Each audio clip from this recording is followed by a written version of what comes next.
নারী, তার ভিতরে আত্মসম্মান থাকবে, তার ভিতরে ব্যক্তিত্ব থাকবে, তার ভিতরে এই মানসিকতা থাকবে যে আমার সৌন্দর্য নিয়ে রাস্তায় যে কোনো মানুষ মনে মনে বাজে চিন্তা করবে, আমাকে নিয়ে বাজে কল্পনা করবে, জল্পনা করবে, মনে মনে জেনা করবে, এই সুযোগ আমি দিতে পারি না।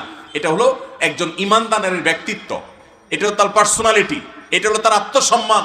আর যার মধ্যে আত্মসম্মান নাই, সে তার রূপ, তার সৌন্দর্যকে রাস্তাঘাটে বিলিয়ে বেড়াবে, ফেসবুকে বিলিয়ে বেড়াবে, ইউটিউবে বিলিয়ে বেড়াবে।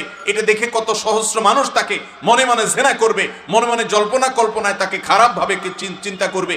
এটা একজন অমুসলিম বা একজন ফাসেক মানুষ করতে পারে, যার ভিতরে আত্মসম্মান আছে, আত্মমর্যাদা আছে। তিনি কখনো তাকে নিয়ে বাজে চিন্তা করার পথ সুগম করে দিতে পারেন না।